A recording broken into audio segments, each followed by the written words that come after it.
Bienvenue sur le podcast Minute Santé, le podcast pour prendre soin de ta santé, où l'on décrypte différents sujets santé en misant avant tout sur la prévention, car comme le dit l'adage, mieux vaut prévenir que guérir. Je suis Nadia, blogueuse santé sur consomuslim.com et médecin. Je suis passionnée par la médecine et les alternatives naturelles. J'espère t'aider au travers de ce podcast à prendre soin de ta santé en prenant en compte toutes les sphères de ta vie. N'hésite pas à t'abonner pour ne rater aucun épisode et prendre ta santé en main dès aujourd'hui.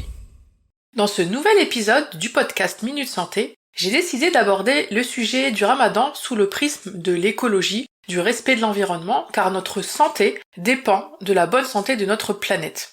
Malheureusement, le Ramadan est parfois encore trop synonyme de surconsommation, de gaspillage en tout genre, ce qui est totalement contraire à la sobriété à laquelle appelle ce mois de jeûne. Nos corps, ainsi que nos poubelles, sont censés être plus légères lors de ce mois. Dans cet épisode du podcast, on va donc aborder ce sujet, non pas dans un but de culpabilisation, chacun chemine à son rythme et chaque petit pas au final est un grand pas, mais plutôt dans un but de sensibilisation. Un épisode à prendre plutôt comme un rappel plutôt que comme une leçon, un rappel pour moi la première, puis à vous qui l'écouterez. Dans la première partie de ce podcast, on fera un constat sur l'état actuel, sur la surconsommation et le gaspillage qui existe pendant le mois de Ramadan.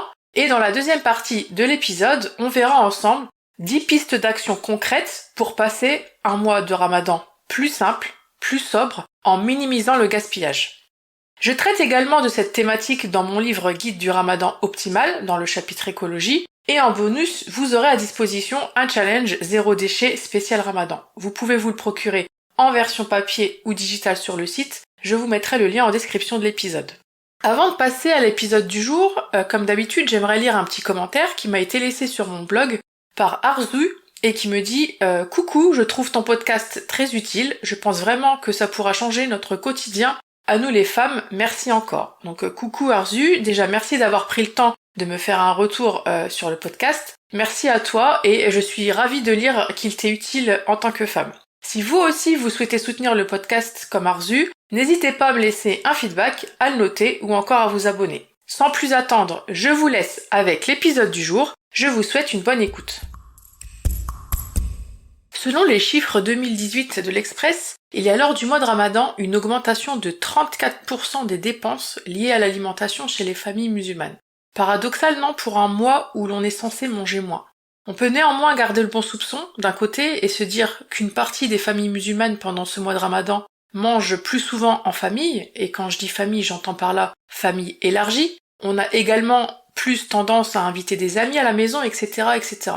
Donc cela peut occasionner une augmentation des dépenses du fait de l'augmentation du nombre de personnes à nourrir pour le ftour, donc le repas du soir. Mais on ne peut pas résumer ces chiffres non plus et mettre des œillères juste sur ce phénomène. Et on se doit également d'évoquer l'existence d'une réelle surconsommation chez certaines familles, avec le gaspillage qui en découle, et ainsi les méfaits sur notre environnement et in extenso sur notre santé. Plusieurs raisons à cela. Il va y avoir d'un côté la pression sociale de quand on invite quelqu'un à la maison, la peur du qu'en dira-t-on, et moi la première, je cuisine toujours plus de plats quand je reçois quelqu'un à la maison que quand je reste qu'avec ma petite famille.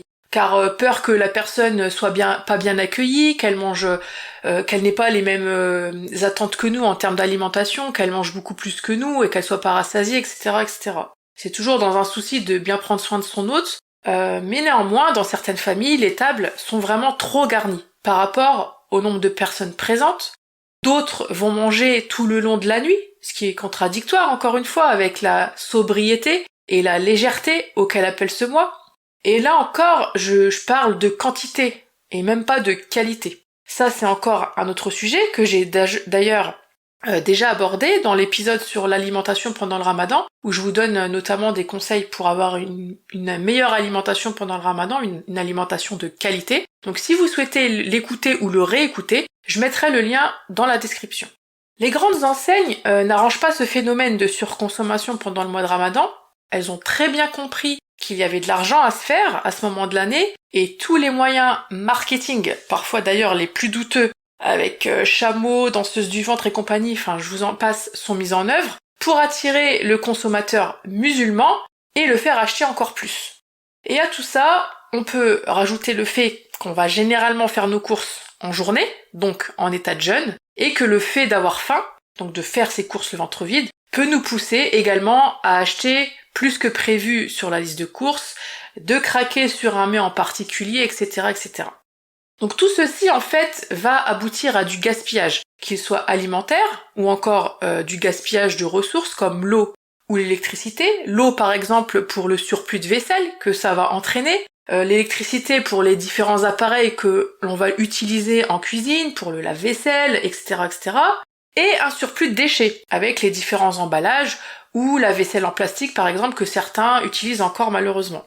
En résumé, si on essayait de comprendre cette surconsommation de façon très grossière, je vous le concède, on pourrait dire que c'est l'association de plusieurs facteurs, de la pression sociale, d'une peur de manquer, qui est naturelle, qui est humaine, de diverses tentations, d'un marketing ciblé qui se veut en plus de plus en plus agressif pour nous pousser à surconsommer, et d'un manque parfois de conscience écologique dans nos foyers, et au final, un manque de sens écologique dans ce mois béni, qui devrait pourtant nous servir de tremplin pour s'améliorer de ce côté. Donc après ce constat, voyons ensemble quelques pistes concrètes à mettre en pratique pour moins gaspiller pendant le mois de Ramadan.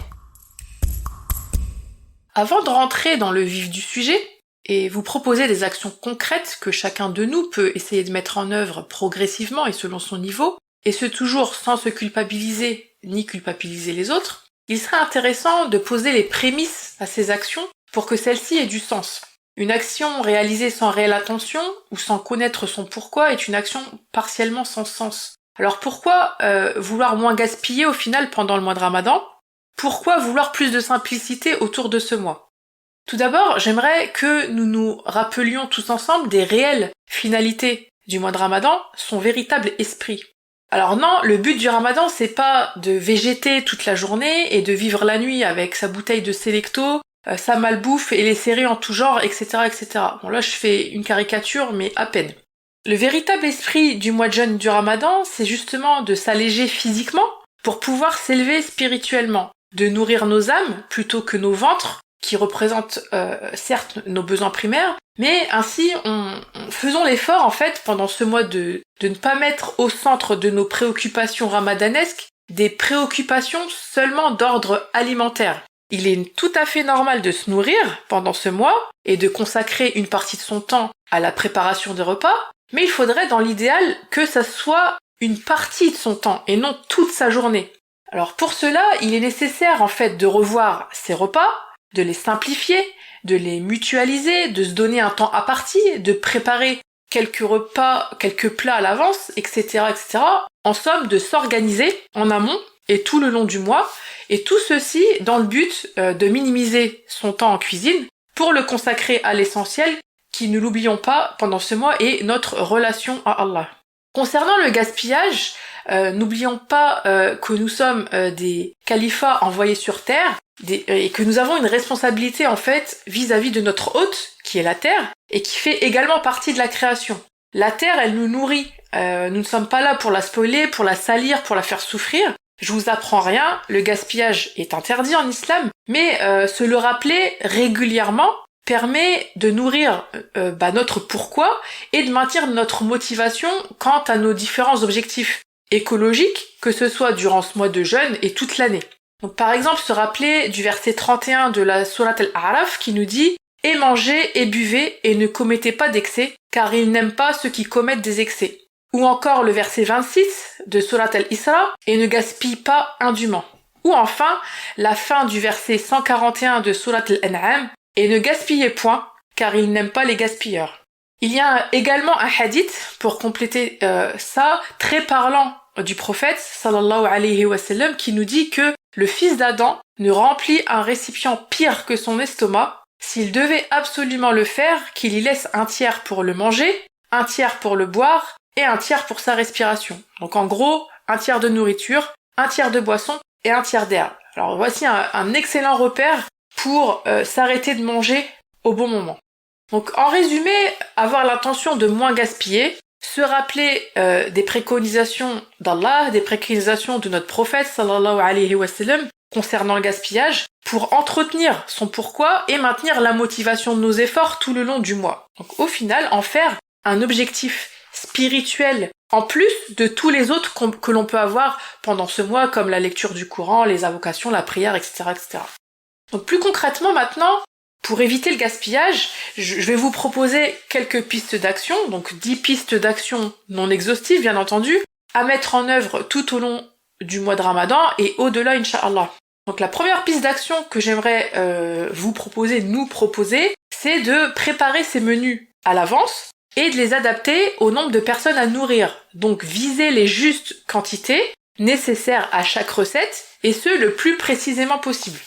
Deuxièmement, ensuite, quand les menus sont faits, c'est de faire une liste de courses aussi précise que possible pour justement ne pas acheter de trop grandes quantités et ainsi éviter que le surplus de courses finisse à la poubelle.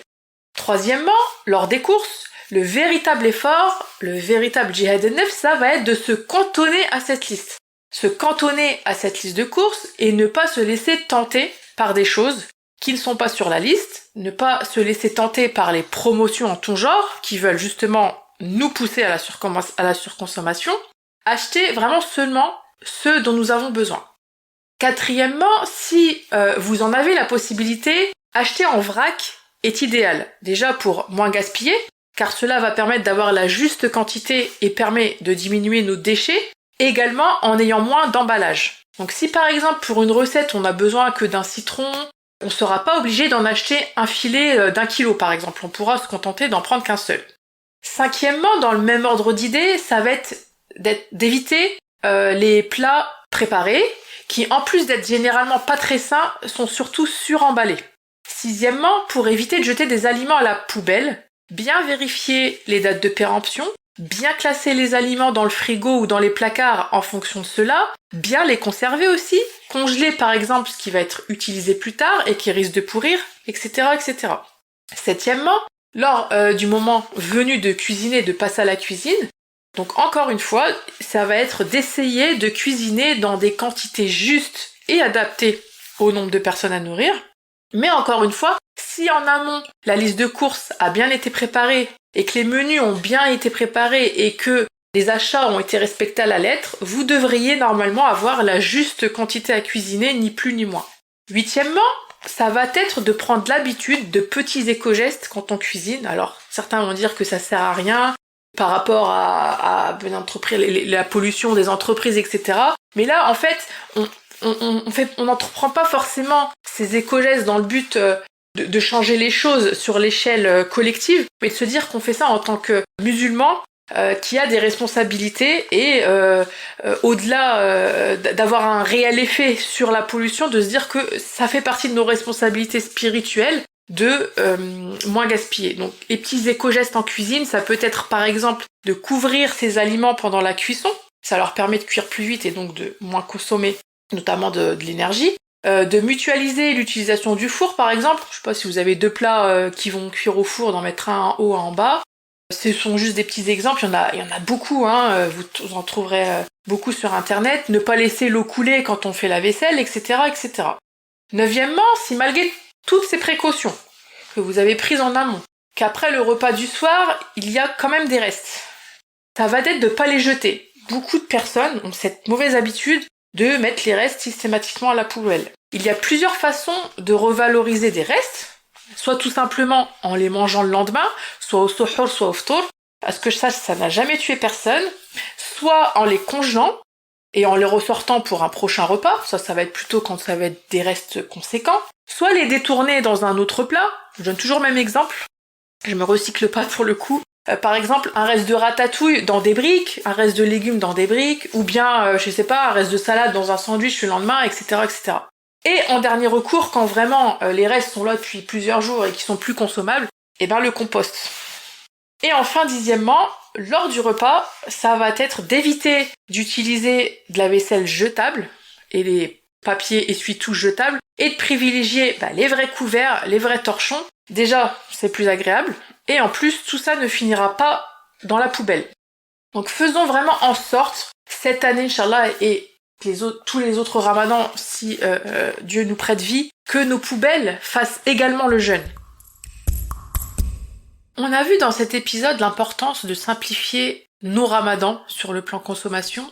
Dans la première partie, nous avons fait un constat sur la surconsommation encore trop présente pendant ce mois à cause notamment de la pression sociale, de la peur du qu'en dira-t-on, de la tentation du ventre vide, de la tentation du marketing mis en œuvre lors de ce mois par les grandes anciennes notamment, etc., etc. Puis dans la seconde partie, nous avons vu ensemble 10 conseils pour moins gaspiller pendant ce mois béni, 10 conseils non exhaustifs, à savoir préparer ses menus, faire une liste de courses, respecter cette liste à la lettre lors des courses, acheter en vrac, éviter les plats déjà cuisinés, bien vérifier les dates de péremption et bien conserver ses aliments, cuisiner les justes quantités, adopter des petits éco-gestes en cuisine pour moins gaspiller eau et électricité, revaloriser les restes au lieu de les jeter systématiquement et enfin éviter la vaisselle jetable. Soyons des musulmans éco-responsables et prenons soin de ce dépôt que Dieu nous a confié, à savoir la terre. Car ne l'oublions pas, prendre soin de la planète, c'est prendre soin de notre santé, car tout est connecté.